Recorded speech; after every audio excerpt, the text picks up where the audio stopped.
وأشهد أن محمدًا عبده ورسوله صلى الله عليه وعلى آله وصحبه وسلم. رب اشرح لي صدري ويسر لي أمري واحلل عقدة من لساني يفقه قولي. اللهم آت نفسي تقواها وزكها فأنت خير من زكاها أنت وليها ومولاها. اللهم انفعني بما علمتني وعلمني ما ينفعني وزدني علما. أما بعد، فأعوذ بالله السميع العليم من الشيطان الرجيم من همزه ونفخه ونفثه. بسم الله الرحمن الرحيم. شهد الله أنه لا إله إلا هو والملائكة وأولو العلم قائما بالقسط لا إله إلا هو العزيز الحكيم. اپنی گفتگو کے باقاعدہ آغاز سے پہلے یہ طلبہ کدھر جا رہے ہیں بیٹے؟ آپ لوگ بیٹھے، تمام حفاظ طلبہ اپنی نشستوں سے واپس آئیں. اصل میں اس کے بعد تو ہمارے فاضل بھائی حضرت پروفیسر ڈاکٹر عبدالرزاق ساجد حفظہ اللہ ان کا بیان ہے، اور محترم جناب قاری خالد محمود صاحب سے گزارش ہے کہ طلبہ کو اپنی نشستوں پہ واپس بھیجیں تاکہ طلبہ اس پروگرام کے اختتام تک بیانات کو توجہ کے ساتھ سنیں. باہر جو طلبہ چل پھر رہے ہیں ان سے بھی یہ گزارش ہے کہ بیٹے آپ لوگ اندر آ جائیں، مسجد کے ہال میں آئیں. جتنے تمام طلبہ باہر پھر رہے ہیں وہ مسجد کے ہال میں بیٹے اندر آ جائیں. شاباش. تو حفاظ کرام اللہ تعالیٰ ان کی زندگیوں میں بہت زیادہ برکتیں عطا فرمائے. سیکورٹی والے جتنے بھی میرے روحانی بیٹے اپنی ذمہ داریوں پہ گیٹ پر ہیں ان سے بھی گزارش ہے کہ اپنی ذمہ داری جیسے آپ نبھا رہے ہیں آخر تک آپ اپنی اپنی تفویض کردہ ذمہ داری پہ قائم بھی رہیں. اور ابھی جو ایک صورتحال ہے تھوڑی سی، اس میں طلبہ کو ڈسپلن کے ساتھ اندر بٹھائیں. یہ بیٹے آپ لوگ جو سکرین کے سامنے بیٹھے آپ بھی اندر آ جائیں، اندر جگہ ہے، آ جائیں. شاباش. ہم تصویر کے عادی ہو گئے نا، اصل سامنے بھی ہو تو تصویر پہ زیادہ توجہ ہوتی، تو اتنا زیادہ ہمیں سکرین کا عادی نہیں ہونا چاہیے.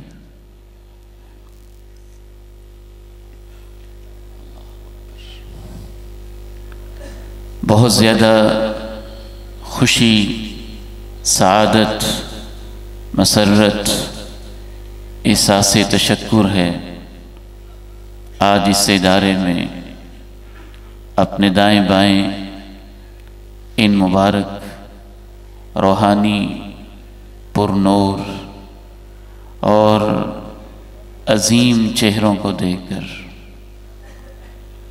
سچ تو یہ ہے کہ ایک عجب احساس ہو رہا ہے کہ اللہ رب العزت انسان کی معمولی محنت کے اندر بھی کیسی برکت ڈال دیتا ہے. یہ ادارہ جہاں آپ تشریف رکھتے ہیں اس کے بانی مبانی حضرت قاری اسماعیل رحمہ اللہ ایک نابینا انسان تھے. انہوں نے اس کی بنیاد رکھی. ہمارے بزرگ کوڑے سیال کی جانی پہچانی شخصیت آج وہ یہاں موجود نہیں ہیں. جناب حاجی شاہ محمد، ان بزرگوں نے ان کا ساتھ دیا. بابا جی علی محمد، اللہ ان کو بھی جنت میں اعلیٰ مقام عطا فرمائے، بڑھاپے کے اندر بھی اس ادارے کے لیے ایک ایک ساتھی سے ملتے رہے۔ چودھری طالب حسین رحمہ اللہ، اللہ اسے بھی جنت نصیب فرمائے۔ انہوں نے اپنی وراثت میں سے، ان کی وراثت میں سے اللہ نے اس جگہ کو پسند کیا۔ پھر انہی کے صاحبزادے میرے بہت ہی پیارے بھائی چودھری نعیم صاحب، فہیم صاحب، پچھلے سال انہوں نے 1 کنال مزید اس کے ساتھ وقف کی۔ ہماری دعا ہے کہ اللہ تعالیٰ ان سب کو اجر عظیم عطا فرمائے، اس جگہ کو ان کے لیے صدقہ جاریہ بنائے۔ کوڑے سیال کے تمام احباب، انہوں نے ہمیں توقع سے بھی بڑھ کر محبت بھی، ساتھ دیا، حوصلہ دیا، ڈھارس بندھائی، اور میرے روحانی بیٹے اور اولین شاگرد اور بھائی بھی اور دوست بھی جناب قاری خالد محمود حفظہ اللہ، انہوں نے دن رات یہاں محنت اور کوشش کی۔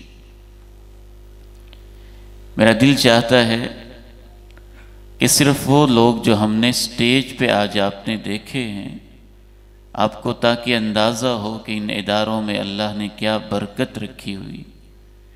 ادھر دائیں اور بائیں یہ نورانی چہرے 18 طالب علم وہ ہیں جنہوں نے الحمدللہ اس سال میں حفظ قرآن مکمل کیا ہے۔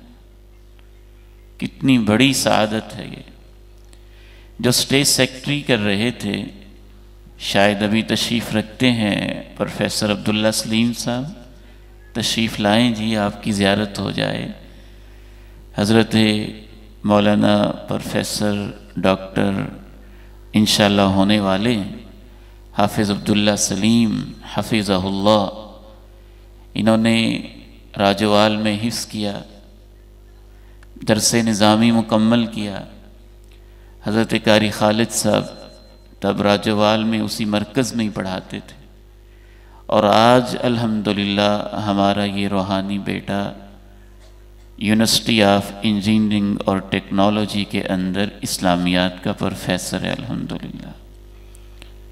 اسی طرح مولانا طلحہ شان جو آپ کے سامنے تلاوت کر رہے تھے، یہاں انہوں نے حفظ کیا راجوال میں قاری خالد صاحب حفظہ اللہ کے پاس، درس نظامی مکمل کیا، اور آج الحمدللہ فیصل آباد کے بڑے معزز خطباء اور علماء میں ان کا شمار ہوتا ہے الحمدللہ۔ ایک اور ہمارا روحانی بیٹا جو ان کے بعد اسٹیج سیکرٹری تھا، یہ ابھی ہمارے پاس زیر تعلیم ہے، میرا پیارا اور روحانی بیٹا حافظ ثاقب جنید، بہت خوبصورت قرآن پڑھتا ہے اور بہت خوبصورت بیان کرتا ہے۔ ہر سال یہ اس ادارے کے لیے اعزاز ہے کہ اللہ رب العزت ہیرے اور موتی ان اداروں سے پیدا کرتا ہے، اور جب یہ منبر و محراب کے وارث بنتے ہیں تو ہمارا دل پھولا نہیں سماتا، اور کبھی آنکھیں نم ہو جاتی ہیں، اور کبھی تشکر کے احساس بہت غالب آ جاتے ہیں کہ اللہ، یہ جو تو نے ہمیں اپنے دین کے لیے اور اس نوکری کے لیے منتخب کیا ہے، یا اللہ ان بچوں کو ہمارے لیے، جو دوست اور جو بزرگ وفات پا چکے ہیں ان کے لیے، جو ہمارے اس وقت دست و بازو بنے ہوئے ہیں ان کے لیے، جو اساتذہ کرام دن رات محنت کر رہے ہیں، یا اللہ ان سب کو، ان سب کے لیے صدقہ جاریہ بنا دے۔ زندگی عارضی ہے، کچھ پتہ نہیں کہ کب تک ہم نے یہاں رہنا ہے۔ مجھے اپنے فاضل بھائی حضرت مولانا عبد المنان راسخ حفظہ اللہ کا ایک جملہ بڑا اس نے مجھے تڑپایا. کہنے لگے لوگوں، عبد المنان راسخ بھی تو کسی مدرسے میں پڑھتا رہا ہے، اور کوئی وہ بھی اللہ کے بندے تھے نا جو اس وقت ادارے کے ساتھ وابستہ تھے، اور آج حضرت شیخ عبد المنان راسخ ملک و دین کی تبلیغ کر رہے ہیں، اور ان سب کے لیے صدقہ جاریہ ہے انشاءاللہ. میں اس وقت کوئی تفصیلی خطاب نہیں کرنا چاہتا. حضرت قاری خالد صاحب حفظہ اللہ بتا رہے ہیں کہ میرے فاضل بھائی پروفیسر ڈاکٹر عبدالرزاق ساجد حفظہ اللہ تشریف لا چکے ہیں، اور ان کے خطاب سے قبل چند اہم ترین باتیں میں آپ سے شیئر کروں گا. ساتھ ساتھ مجھے یہ احساس بھی دامنگیر ہے کہ حضرت شیخ عنایت اللہ امین حفظہ اللہ پوری زندگی گزار دی اس ادارے کے ساتھ وابستگی میں. یہاں سے پڑھا، پھر اور اداروں میں پڑھا، اور پھر ابا جی رحمہ اللہ اپنے شیخ کے ساتھ وفا کی، جوانی میں آئے اور آج بڑھاپے میں ہیں اور اپنی زندگی وقف کیے ہوئے. میرے بائیں جانب حضرت شیخ عدنان صاحب، شیخ عبد الباسط حفظہم اللہ، میرے بڑے بھائی جان جناب قاری عبید اللہ احسن حفظہ اللہ. یہ جو آپ کو سادہ سادہ سے لوگ نظر آ رہے ہیں، ان کی ہمیں قدر کرنی چاہیے. ہر عالم کے پیچھے خون انہی کا ہوتا ہے، محنت انہی کی ہوتی ہے. ان کی مثال ان بنیادوں کی طرح ہے جو ان دیواروں کے نیچے ہیں. آپ کو بلڈنگ نظر آتی ہے، یہ دیواریں نظر آتی ہیں، یہ محراب نظر آتا ہے، اور وہ بیچاری اینٹیں جو ان کے نیچے دفن ہیں اور جن کے اوپر یہ دیواریں کھڑی ہوئی ہیں، بعض دفعہ ہماری نگاہ ان تک نہیں پہنچ پاتی، کسی کی نگاہ نہیں بھی پہنچتی ہے، تو اللہ اور اللہ کے رسول نے اپنی مقدس نگاہوں سے انہی لوگوں کو اپنا روحانی وارث قرار دیا ہے. العلماء ورثۃ الانبیاء، یہ علماء ہی انبیاء کے وارث ہیں. اور میں یہ سمجھتا ہوں کہ ہمارے معاشرے میں ہماری بدقسمتی اور بد نصیبی ہے کہ سب سے زیادہ ناقدری ان علماء اور مشائخ کی ہو رہی ہے. ایک خطیب خطابت کا جوہر دکھاتا ہے، میں مانتا ہوں. ایک نعت خوان اپنی سر اور لے کے ساتھ ایمان کو تازہ کرتا ہے اور آپ جھوم اٹھتے ہیں، مجھے تسلیم ہے. ایک قاری قرآن اپنی خوبصورت لحن داؤدی کے ساتھ فضا کو معطر کرتا ہے اور آپ کو مسحور کرتا ہے، مجھے تسلیم ہے. لیکن ان سب سے بڑھ کر مجھے یہ تسلیم ہے کہ وہ قاری قرآن اپنی شخصیت کو نکھار رہا ہوتا ہے، وہ خطیب اپنی خطابت کے جوہر دکھا رہا ہوتا ہے، وہ نعت خوان اپنی آواز کا جادو جگا رہا ہوتا ہے. لیکن یہ اساتذہ اپنا خون آپ کے بچوں کو تیار کرنے پہ لگا رہے ہوتے ہیں. ان کی قدر ہمارے دلوں میں سب سے زیادہ ہونی چاہیے، کیونکہ وہ اپنے اپنے مقام پر ہیں. یہ ان کو تیار کرنے والے ہیں، وہ عوام الناس کو تبلیغ کر رہے ہیں، لیکن یہ عوام الناس کو تبلیغ کرنے والے علماء پیدا کر رہے ہیں، وہ اپنی قراءت کا جادو جگا رہے ہیں، لیکن یہ لوگ گمنام رہتے ہوئے ان لوگوں کو ایک ایک لفظ ٹھیک کر کے پڑھنا سکھا رہے ہیں۔ آپ سن رہے تھے قاری طلحہ شان حفظہ اللہ کتنی خوبصورت آواز میں تلاوت کر رہے تھے، لیکن شاید ہم لوگ بھول جاتے ہیں کہ اس کے پیچھے اس استاد کی محنت ہے جس نے اس طلحہ شان کے ہاتھ کو اس وقت تھاما تھا اور انگلی کو پکڑ کے اس وقت بٹھایا تھا جب انہیں الف با تا ثا پڑھنا بھی نہیں آتا تھا۔ میں آپ کو اللہ کا واسطہ دیتا ہوں کہ وہ گمنام رہنے والے اساتذہ جو گمنامیوں کی وادیوں میں رہتے ہیں اور شاید پوری زندگی ان کی ہم اتنی بھی خدمت نہیں کر پاتے جتنی ہم ایک عوامی خطیب اور ایک نعت خواں کی 1 سال اور 2 سال میں کر دیتے ہیں۔ ہمیں یہ سمجھنا ہوگا اور اس کا شعور اپنے اندر بیدار کرنا ہوگا اور اس کا احساس اپنے اندر تازہ کرنا ہوگا۔ دیکھیے، ایک خطیب آتا ہے آپ کے پاس، 1 گھنٹے کا خطاب کرتا ہے، یقیناً اس کی بھی بڑی محنت ہوتی ہے، وہ اپنی جان ہتھیلی پہ رکھ کے آتا ہے۔ ان حالات میں وہ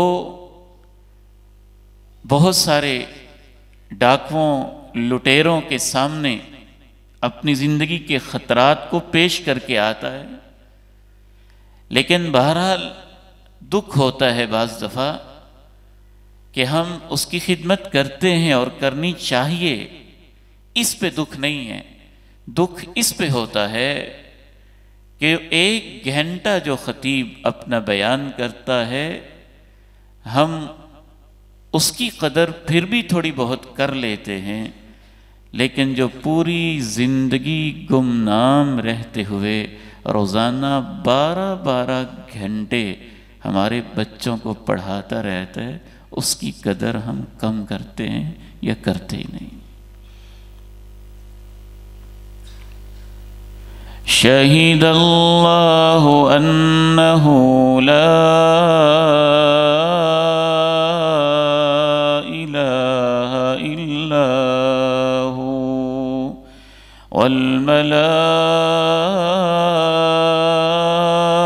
والملائکۃ وَأُولُو الْعِلْمِ قَائِمًا بِالْقِسْطِ لا الہ الا هو العزیز الحکیم۔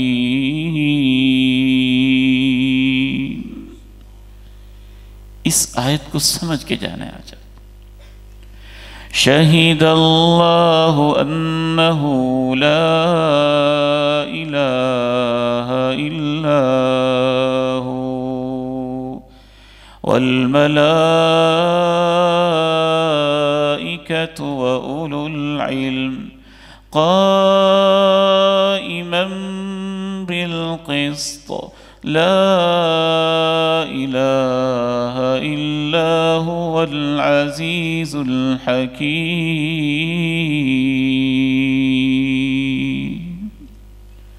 وہ اللہ جس نے مجھے اور آپ کو بنایا، وہ اللہ جس نے 7 زمینیں بچھائیں، وہ اللہ جس نے 7 آسمانوں کی چھت تان کے تمہارے سروں پہ کھڑی کی، وہ اللہ جس نے سورج کو زمین سے 12 لاکھ گنا بنایا، وہ اللہ جس نے دنیا کے سب سے بڑے ستارے کو سورج سے بھی 90 کروڑ گنا بڑا بنایا، وہ اللہ جس نے پانی کی ایک بوند سے مجھے اور آپ کو ماں کے پیٹ میں 3 اندھیروں میں پیدا کیا، انگلیاں بنائیں، پورے بنائے، جوڑ بنائے، لکیریں بنائیں، تھمب امپریشن بنایا، ہونٹ بنائے، زبان بنائی، اس کے 30,000 ذائقے خانے بنائے، آنکھیں بنائیں، پلکیں بنائیں،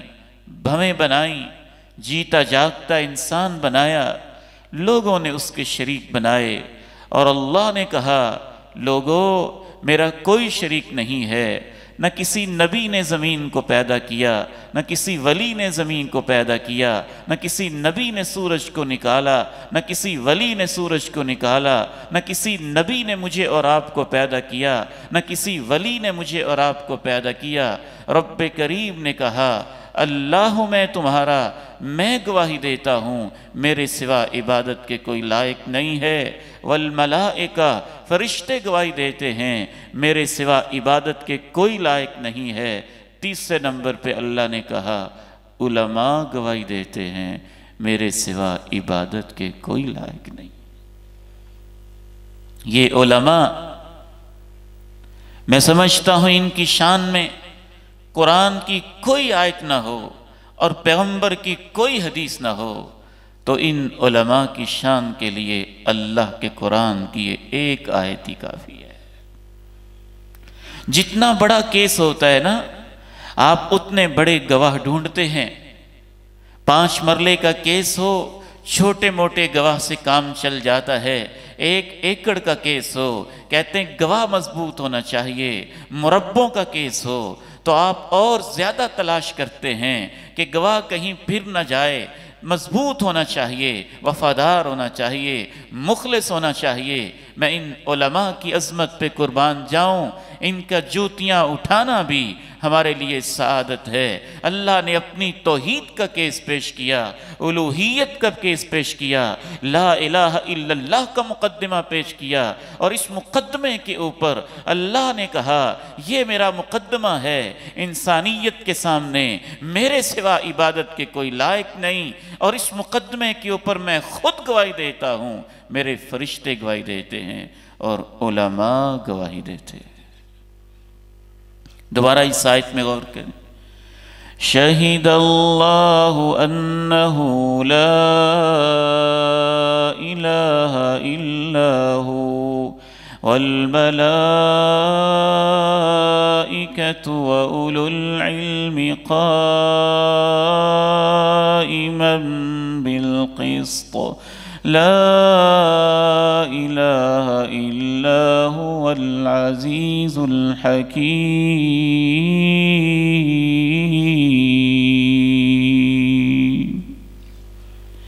امام ابن قیم رحمہ اللہ نے اس ایک آیت کے اندر 10-12 فضیلتیں اس ایک آیت سے نکالی ہیں۔ میں ساری آپ کے سامنے عرض نہیں کر رہا، ان کا خلاصہ پیش کرتا ہوں۔ امام ابن قیم فرماتے ہیں اس ایک آیت میں علماء کی پہلی شان یہ ہے کہ اللہ نے دنیا کے سب سے بڑے مسئلے کے اوپر، توحید کے اوپر ان کو گواہ بنایا۔ علماء کی دوسری شان یہ ہے کہ اس کے اوپر اللہ نے خود گواہی دی اور اپنے ساتھ اپنے بعد ان کا نام لیا۔ علماء کی تیسری شان یہ ہے کہ اللہ رب العزت نے فرشتوں کے ساتھ علماء کا تذکرہ کیا اس ایک آیت کے اندر۔ علماء کی چوتھی شان یہ ہے کہ اللہ رب العزت اپنی مخلوق میں سے گواہوں کا محتاج نہیں ہے، انہوں نے گواہ بنائے عزت دینے کے لیے، مقام دینے کے لیے۔ اللہ نے علماء کو گواہ بنا کے ان کو عزت دینا چاہیے۔ پانچویں شان یہ ہے کہ اور جو گواہ ہوتے ہیں آپ خرید بھی لیتے ہیں، وہ بک بھی جاتے ہیں، ان کے ریٹ بھی لگ جاتے ہیں، اللہ رب العزت کسی ایسے بندے کو گواہ نہیں بناتا ہے، اللہ ان کو گواہ بناتا ہے جو عدل والے ہیں، انصاف والے ہیں، فضیلت والے ہیں، صدق والے ہیں، وفا والے ہیں۔ اللہ نے اس لیے علماء کو اپنی مخلوق میں سے گواہ بنایا۔ ان کی چھٹی شان اس آیت کے اندر یہ پائی جاتی ہے کہ اللہ نے اپنی ذات کے بعد نورانی مخلوق فرشتوں کو گواہ بنایا، اور فرشتوں کے بعد اللہ نے پوری مخلوق میں سے علماء کے علاوہ کسی اور کو اپنی توحید پہ گواہ نہیں بنایا۔ شہد اللہ انہ لا الہ الا هو والملائکۃ وأولو العلم قائما بالقسط لا الہ الا هو العزیز الحکیم۔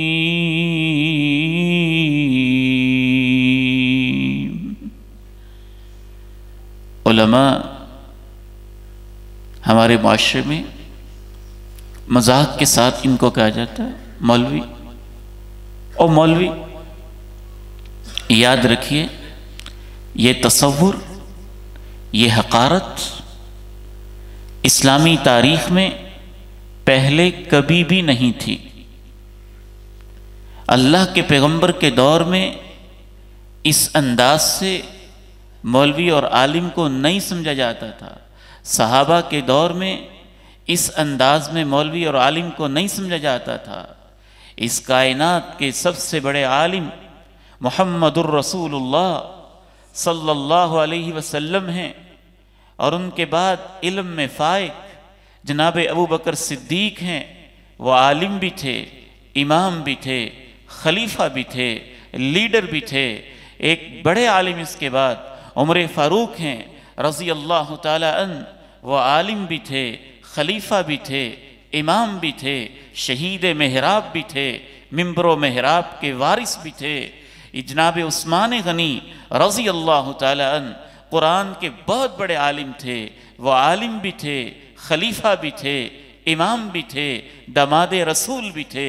جناب علی رضی اللہ تعالی عنہ ان کے علم کے، ان کے فیصلوں کے تو کیا کہنے ہیں۔ وہ بھی عالم بھی تھے، امام بھی تھے، خطیب بھی تھے، خلیفہ رسول بھی تھے، خلیفۃ الرسول بھی تھے، اور داماد رسول بھی تھے۔ تابعین کی زندگی کو دیکھا جائے وہاں بھی ان کی شان نظر آتی ہے، تبع تابعین کو دیکھا جائے وہاں بھی ان کی شان نظر آتی ہے۔ پوری اسلامی تاریخ میں علماء کی شان اتنی نظر آتی ہے، اگر کسی کے پاس دین کا تھوڑا سا بھی علم ہے، معمولی سا بھی علم ہے، تو اللہ کے پیغمبر کے صحابہ خلیفہ ہو کے ان کو اپنے پاس بٹھاتے تھے۔ لوگوں نے اعتراض کیا یہ ابن عباس ہمارے بچوں کے برابر ہے، جناب عمر تم ان کو لا کے ہمارے ساتھ برابر میں بٹھا دیتے ہو، یہ ہمارے بیٹوں جیسا ہے۔ جناب عمر نے کہا تم نہیں جانتے، عمر میں چھوٹا ہے، بیٹوں جیسا ہے، لیکن اللہ نے ان کو اپنے قرآن کا فہم دیا ہوا ہے، میں اس لیے ان کو یہاں بٹھاتا ہوں۔ اللہ کے پیغمبر علیہ السلام اپنے سارے صحابہ سے محبت کرتے، لیکن علماء صحابہ سے ان کی محبت کا انداز کچھ نرالا تھا۔ غزوہ احد ہوا، شہید ہوئے صحابہ، 70 کے قریب لاشیں تڑپنے لگے، 80 زخم سینے کے اوپر لگے ہوئے، اور صحابہ کرام کے لیے ایک وقت میں اتنی قبریں بنانا مشکل کام ہو گیا، کیونکہ پتھریلا علاقہ ہے، پتھریلی زمین ہے، اور ایک دن میں اتنی قبریں کھودنا بڑا مشکل امر تھا۔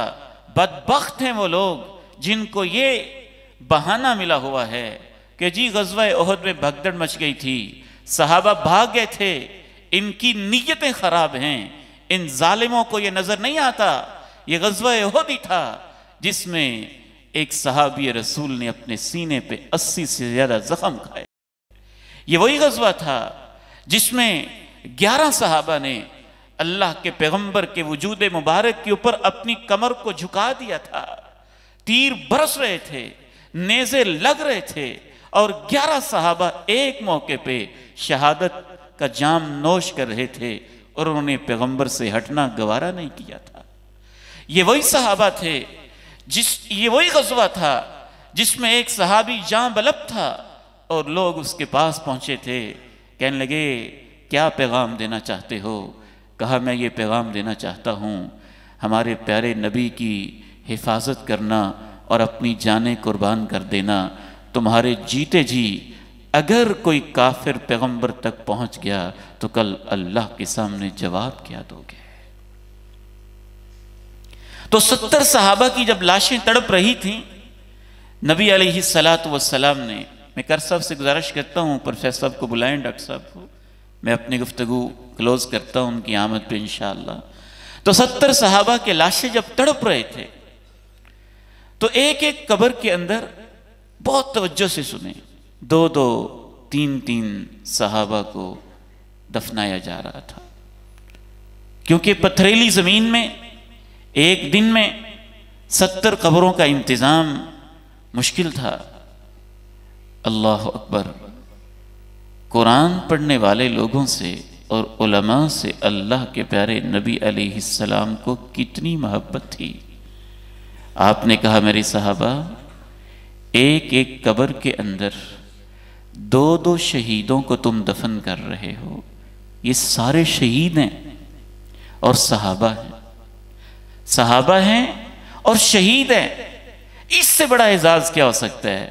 لیکن آپ نے کہا ہے میرے صحابہ، لحد کے اندر اتارتے ہوئے خیال رکھنا ہے، جس کے سینے میں رب کا قرآن زیادہ ہے، میرے اس قاری شہید صحابی کو لحد میں پہلے اتارنا۔ میت کا بھی احترام ہے، لاش کا بھی احترام ہے، اور اللہ کے پیارے نبی خود کہہ رہے ہیں کہ دیکھنا ایہم اکثر اخذا للقرآن، قرآن زیادہ کون جانتا ہے، اور اس کو لحد کے اندر پہلے اتارنا۔ شہید اللہ انہ لا الہ الا ہو والملائکۃ وَأُولُو الْعِلْمِ قَائِمًا بِالْقِسْطِ لا الہ الا هو العزیز الحکیم۔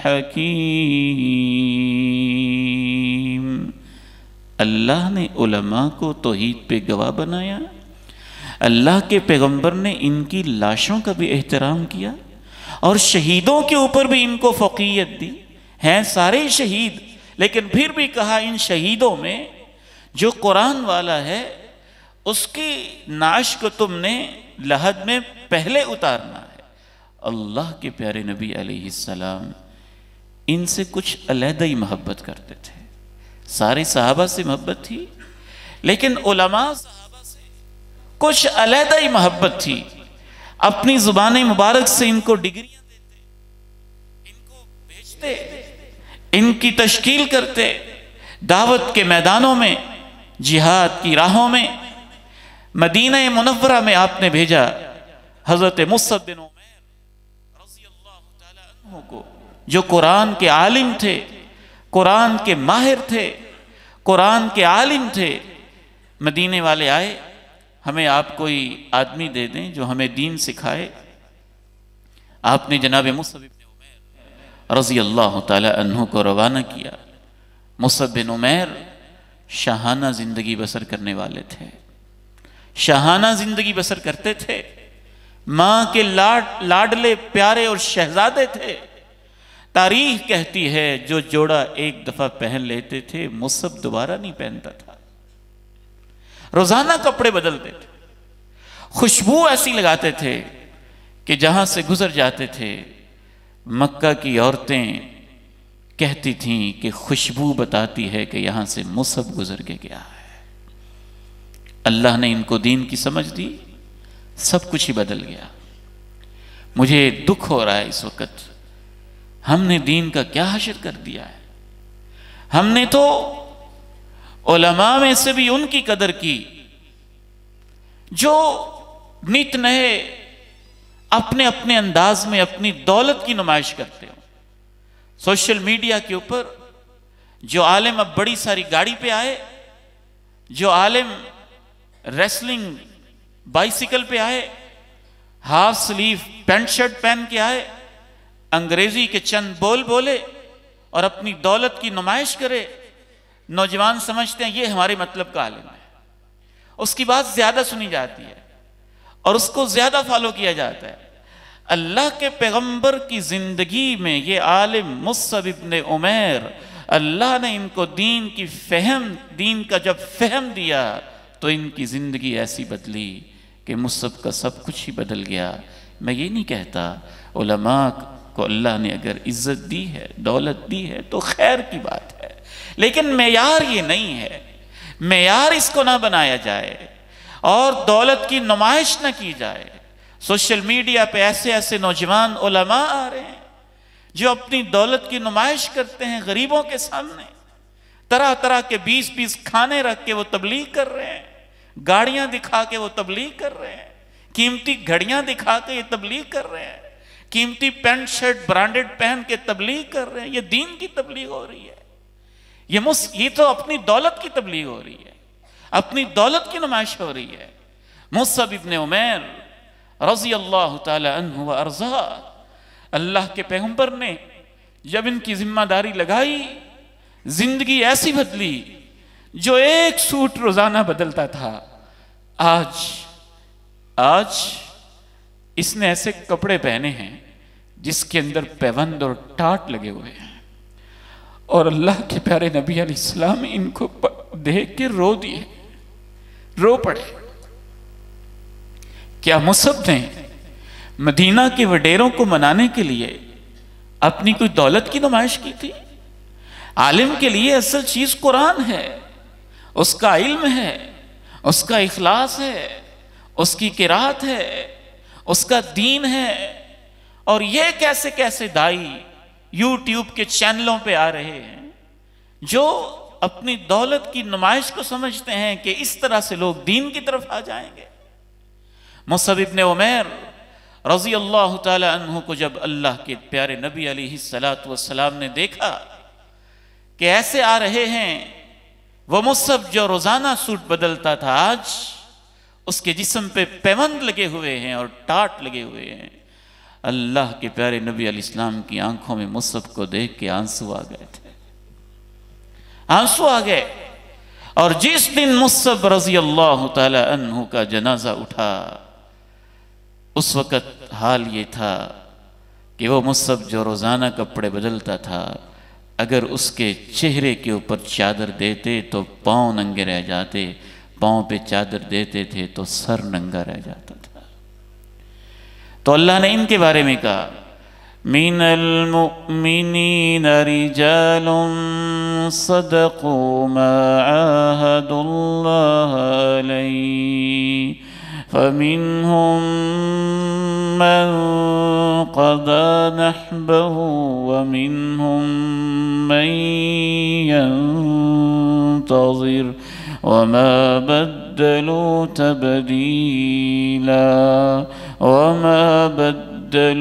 تبدیلا۔ اہل ایمان میں سے کچھ ایسے مردان حق ہیں، انہوں نے اللہ سے جتنے معاہدے کیے تھے سارے ہی سچ کر دکھائے۔ کچھ وہ ہیں جو اپنی منتیں پوری کر چکے ہیں اور کچھ انتظار میں ہیں، ہماری باری کب آتی ہے۔ وما بدلوا تبدیلا، انہوں نے ذرہ برابر کوئی تبدیلی نہیں کی ہے، کسی چیز کو بدلا نہیں ہے۔ اللہ کو پتہ تھا کچھ ظالم ایسے آئیں گے جو کہیں گے صحابہ بدل گئے تھے، یہ مصعب بدل گیا تھا جس نے پوری زندگی ایسے گزاری اور اپنا سب کچھ دین کی راہوں میں قربان کر دیا۔ شرم آنی چاہیے ان ظالموں کو۔ ابو بکر صدیق بدل گیا تھا، جو مرتے ہوئے اپنی بیٹی سے کہہ رہا تھا، عائشہ بیٹی، تاجر تھے وہ، مالدار تھے وہ، امپورٹ ایکسپورٹ کے کاروباری تھے وہ، ایک نام تھا ان کا بزنس کے اندر۔ شرم آنی چاہیے ان صحابہ پہ تہمت لگانے والوں کو۔ وہ جس نے اپنی زمینیں نچھاور کیں، وہ جس نے ایک وقت کے اندر اپنا سارا مال ڈھیر کر دیا پیغمبر کے قدموں میں، کیا وہ صدیق ایک باغ کا بھوکا تھا نعوذ باللہ کہ فدق دینا نہیں چاہتا تھا؟ اس صدیق کی شان کے کیا کہنے، جب دنیا سے جا رہا تھا تو جناب صدیق نے کہا، عائشہ بیٹی، یہ جو پرانے کپڑے ہیں نا گھر میں پڑے ہیں، مجھے ان کے اندر ہی کفن دے دینا، زندہ لوگوں کو نئے کپڑوں کی ضرورت ہوتی ہے۔ من المؤمنين رجال صدقوا ما عاهدوا الله عليه فمنهم من قضى نحبه ومنهم من ينتظر وما بدلوا تبديلا۔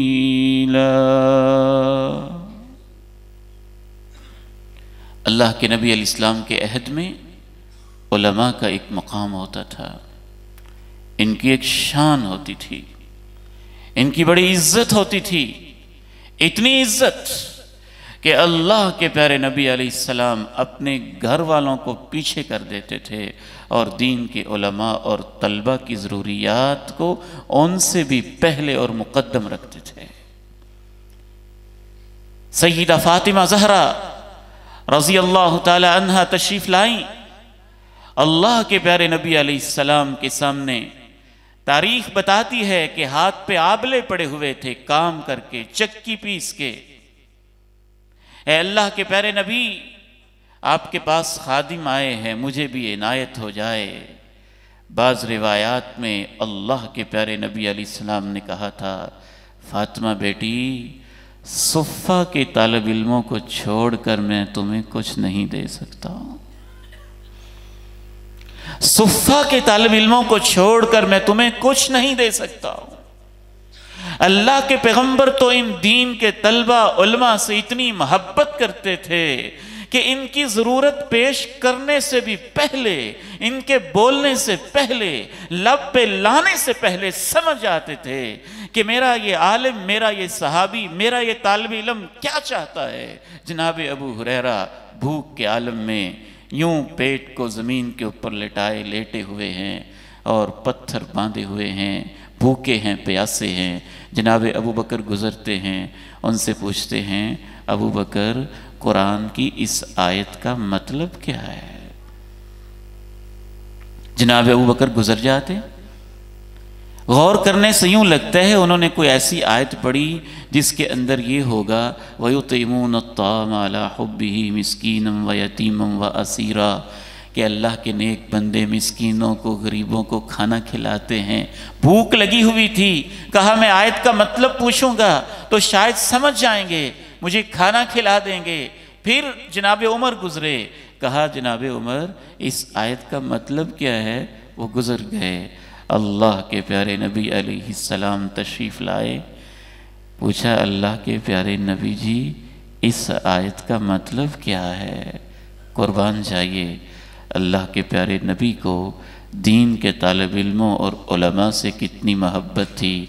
کہا ابو ہریرہ، مسکرا دیے، ابو ہریرہ آؤ میرے ساتھ آؤ، تمہارے کھلانے پلانے کا انتظام کر کے بتاتا ہوں اس آیت کا مطلب کیا۔ ساتھ لے گئے، دودھ کا پیالہ، کہا سب طالب علموں کو بلا لاؤ، سب طالب علموں کو بلا لاؤ۔ کیا شان تھی ان طلبہ کی، اللہ کے پیارے نبی علیہ السلام کو کتنی محبت تھی دین پڑھنے والے لوگوں سے۔ صفہ ایک پہلی اسلامی یونیورسٹی تھی، مسجد نبوی کے اندر تھی، اللہ کے پیغمبر نے اس کی بنیاد رکھی تھی۔ ہمیں کب اتنی عقل کہ دین کا کام کیسے کرنا ہے؟ یہ تو اللہ کے پیارے نبی علیہ السلام کا صدقہ جاریہ ہے۔ ان مدرسوں کے اصل بانی تو خود محمد الرسول اللہ ہیں صلی اللہ علیہ وسلم۔ آپ نے ہی یہ شعور دیا اور اس امت نے اس تربیت کو، اس ماحول کو آج تک سنبھال کے رکھا۔ لوگوں نے کالج بنا لیے، یونیورسٹیاں بنا لیں، سکول بنا لے، بلڈنگیں کھڑی کر لیں۔ ان مسکینوں نے کہا کہ ہم تو اللہ کے پیغمبر کی سنت کے مطابق اپنے ادارے مسجدوں میں چلائیں گے یا مسجدوں کے ساتھ ہی چلائیں گے۔ تو صفہ کا مدرسہ مسجد نبوی میں تھا، وہیں سے پہلے علماء تیار ہوئے، وہیں سے حفاظ اور قراء تیار ہوئے۔ اللہ کے پیارے نبی نے جناب ہریرہ سے کہا آؤ میرے ساتھ آؤ، ساتھ لے گئے، دودھ کا پیالہ تھا، سارے طالب علموں کو پہلے آپ نے دودھ پلایا۔ پھر ابو ہریرہ رضی اللہ تعالیٰ عنہ سے کہا، پھر مسکرائے، دیکھ کے کہا ابو ہریرہ میں رہ گیا ہوں اور تو رہ گیا ہے، ابو ہریرہ اب تم پیو۔ پیا، کہا ابو ہریرہ اور پیو، پیا، کہا ابو ہریرہ اور پیو۔ جناب ابو ہریرہ نے کہا اللہ کی قسم ہے رب کے محبوب، لا اجد لہ مسلکا، اب تو میری آنتوں میں اور میرے پیٹ میں دودھ کے گزرنے کا راستہ ہی کوئی نہیں بچا ہے۔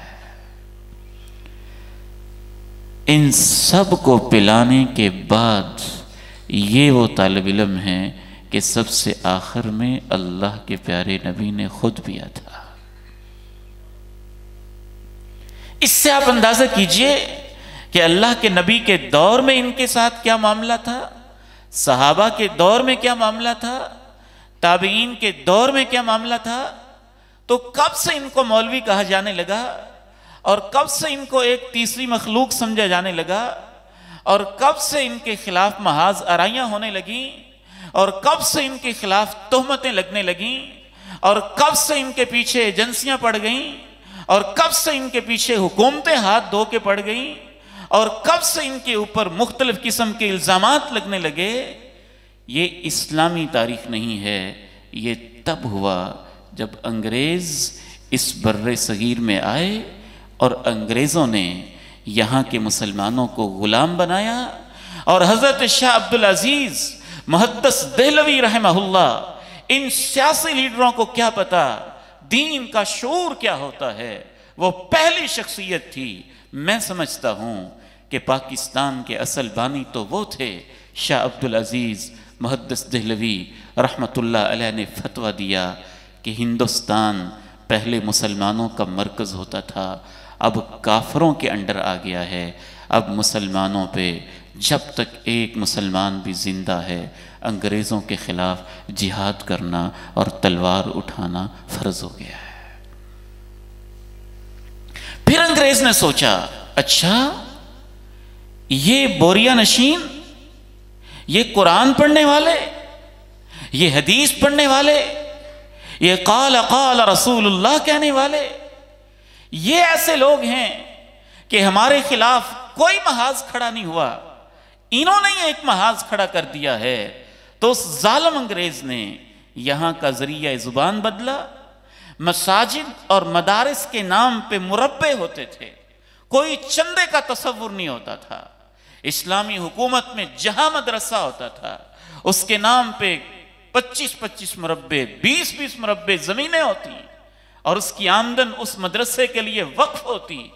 اس ظالم انگریز نے مدارس کی تمام جتنی بھی املاک تھیں اور وقف پراپرٹیز تھیں اور جو ان کے ذرائع آمدن تھے ان کو نیشنلائز کیا، گورنمنٹ کے قبضے میں لیا، اور اس ظالم نے سب سے پہلے یہ ذلیل حرکت کی کہ مساجد اور مدارس کی املاک کو اپنے قبضے میں لینے کے بعد پھر اس نے مولوی کا نام کمی لوگوں کے اندر اس ظالم انگریز نے سب سے پہلے شامل کیا۔ اور جو شخص آج کے علماء کو ان طبقوں کے ساتھ شامل سمجھتا ہے وہ اصل میں انگریز ہی کی سوچ کی عکاسی کر رہا ہوتا ہے اور اپنے دشمن کے ساتھ وفا کر رہا ہوتا ہے اور محبت کرنے والوں کی عظمت کو سمجھ نہیں رہا ہوتا ہے۔ جب شاہ عبدالعزیز محدث دہلوی رحمہ اللہ نے یہ فتویٰ جاری کیا تو اس کے بعد انگریز نے ان علماء کے خلاف ایسا محاذ کھڑا کیا اور علماء نے وہ قربانیاں دیں، عظمت کی وہ داستانیں رقم کی۔ عظیم آباد کی علماء، پٹنہ کی علماء، ولایت کی علماء، بہار کی علماء، دہلی کی علماء، شاہ ولی اللہ محدث دہلوی کے ورثاء، شاہ عبدالعزیز محدث دہلوی کے ورثاء اور سید اسماعیل شہید رحمہ اللہ، ان جیسے بزرگوں نے وہ قربانیاں دیں کہ میرے والد محترم نے اپنی زندگی میں بھی کچھ منظر دیکھے۔ کہا کرتے تھے کہ بیٹا ہم ان علماء کے وارث ہیں جن کے خلاف انگریزوں نے اتنی سازشیں کی، ایک چھوٹی سی کال کوٹھڑی، اس کے چاروں طرف کانٹے اور یوں برچیاں اور لوہے کے تیز دھار لوہے کے آنکڑے سے اور کنڈیاں لگی ہوئی، اور ان کے اندر علماء صرف کھڑے ہو سکتے تھے۔ جب پہلو بھی بدلتے تھے تو چاروں طرف سے وہ لوہا چھپتا تھا۔ ان کال کوٹھڑیوں کے اندر انگریز نے ان علماء کو قید کیا تھا۔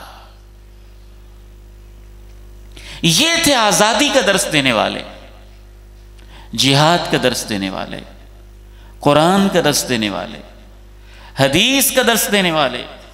اور سید عطا اللہ شاہ بخاری رحمہ اللہ جب خطاب کرتے تھے نا، اور وہ لوگ جو انگریز تھے اور وہ لوگ جو ان کی زبان نہیں سمجھتے تھے، وہ بھی ان کے نورانی چہرے کو دیکھ کر، قرآن کو دیکھ کے، لب و لہجہ کو دیکھ کے کہتے تھے، جس قوم کے پاس عطا اللہ شاہ بخاری جیسے خطیب ہیں، اس قوم کو زیادہ دیر تک غلام بنا کے نہیں رکھا جا سکتا۔ یہ سب ان کی خباستیں ہیں جن کے اوپر آج ہم عمل پیرا ہیں، وگرنہ اللہ اور اللہ کے رسول کے نزدیک ڈاکٹر صاحب تشریف لا چکے ہیں۔ یہ آخری حدیث پیش کر کے میں اجازت چاہتا ہوں۔ ان علماء کی شان میں اگر اللہ کے پیغمبر نے یہ بات نہ کہی ہوتی تو میں یہ کہنے کی کبھی جسارت نہ کرتا۔ جامع ترمذی میں آپ نے ارشاد فرمایا، فضل العالمی علی العابدی کفضلی علی ادناکم۔ ایک عالم کی ایک عابد پر وہی شان ہوتی ہے، ایک عالم کی ایک عابد پر، یہ نہیں کہا کاروباری پر، یہ نہیں کہا تاجر پر، یہ نہیں کہا کسی چور پر، یہ نہیں کہا کسی شراب بیچنے والے پر، یہ نہیں کہا کسی ڈاکو پر، کسی فاسق پر، کہا نہیں، ایک عالم کی فضیلت اس شخص پر جو تہجد پڑھتا رہتا ہے، جو عبادت کرتا رہتا ہے، جو ذکر کرتا رہتا ہے، جو تسبیح میں لگا رہتا ہے، جو اللہ اللہ کرتا رہتا ہے۔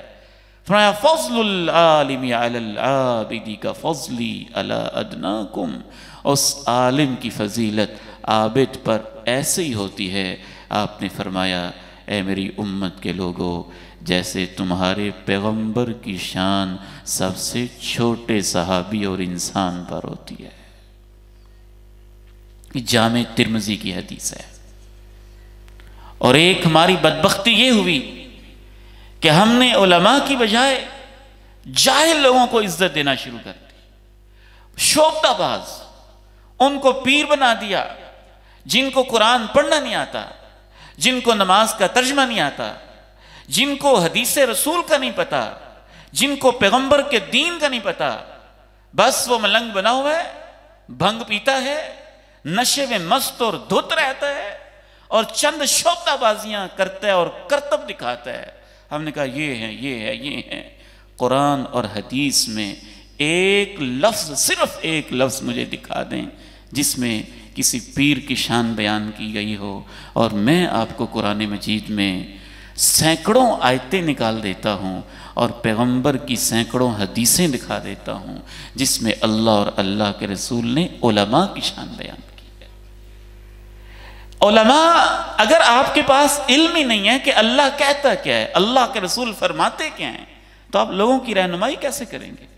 پھونکوں سے رہنمائی ہو جائے گی، دموں سے رہنمائی ہو جائے گی، تعویذوں سے رہنمائی ہو جائے گی، دھاگوں سے مسئلے آ جائیں گے، دین کی سمجھ آ جائے گی۔ آپ اس لیے سمجھیں کہ یہ مدارس کوئی کاروبار نہیں ہے، یہ کوئی بزنس نہیں ہے، یہ کوئی عام سا چھوٹا سا کام نہیں ہے۔ اس کو معمولی نہ سمجھیں اور اس کو اپنے کاموں کی فہرست میں آخر میں نہ رکھیں۔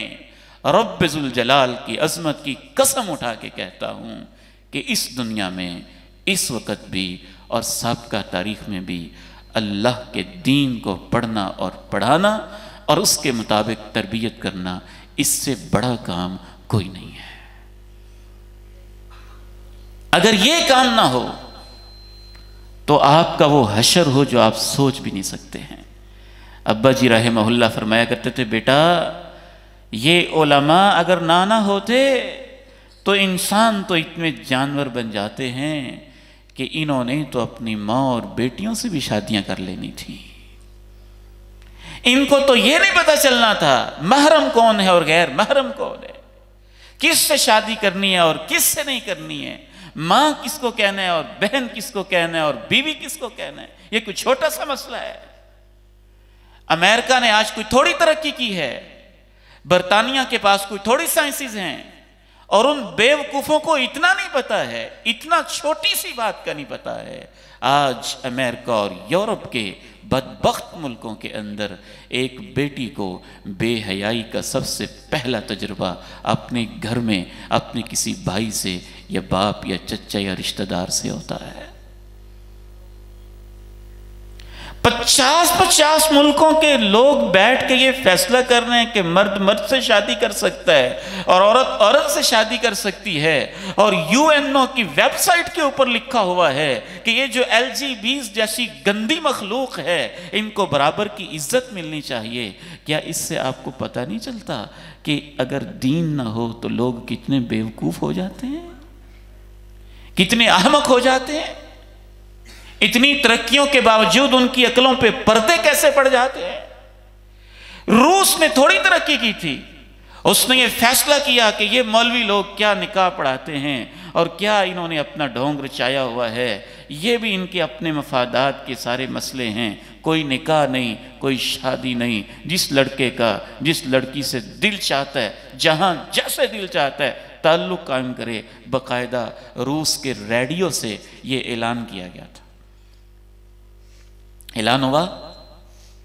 مولانا امین حسن اصلاحی ایک کتاب میں روس کے اخبار کا حوالہ دے کر لکھتے ہیں کہ روس کی حکومت نے نوجوان جاب کرنے والے خاوند کی جاب ایک شہر میں رکھی اور اس کی بیوی کی جاب 200-300 کلومیٹر دور رکھ دی، اس کا ٹرانسفر کر دیا، اور مجبوراً اس نے اس آپس میں ناجائز تعلق قائم کیے۔ لڑکوں لڑکیوں نے آپس میں خوب بے حیائی کی اور بد کرداری کی، اور ٹھیک 20 سال کے بعد روس کی گلیوں میں انسانوں کے بچے ایسے آوارہ پھرتے تھے جیسے پاکستان میں کتوں اور کتیوں کے بچے آوارہ پھرتے ہیں۔ یہ کچھ چھوٹا سا مسئلہ ہے؟ نکاح کی تفہیم، طلاق کے مسائل کی تفہیم، محرم غیر محرم کی تفریق اور دین کے یہ بنیادی مسائل، اس پر تو آپ کا تمدن کھڑا ہوا ہے، آپ کی تہذیب کھڑی ہوئی ہے، خاندانی نظام کھڑا ہوا ہے، پوری کی پوری یہ ثقافت کھڑی ہوئی ہے۔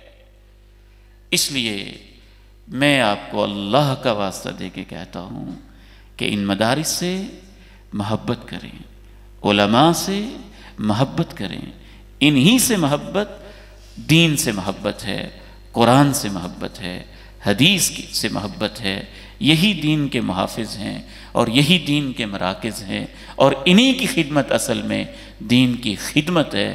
اللہ تعالیٰ ان اداروں کو، ان مدارس کو، ان کے منتظمین کو، ان کے معاونین کو، یہاں کے طلبہ کو، یہاں کے اساتذہ کو قیامت تک کے لیے آباد اور شاد رکھے، اور اللہ ان کو، خصوصاً یہ جو ہمارے حافظ بیٹے آج ہوئے ہیں، ان کو اللہ فرشتوں کا ساتھ نصیب فرمائے، جنت کی پوشاکیں عطا فرمائے، جنت کے تاج نصیب فرمائے، ان کے والدین کو بھی جنت کے تاج نصیب فرمائے، اور جو لوگ ان مدارس کے چلنے والے اور محبت کرنے والے ہیں، اللہ ان سب کے لیے بھی ان کو صدقہ جاریہ بنائے، اور قرآن کی ان آوازوں کی برکت سے اللہ آپ کے اس پورے علاقے کے اندر خیر اور برکت نازل فرما دے۔ وآخر دعوانا ان الحمد للہ رب العالمین۔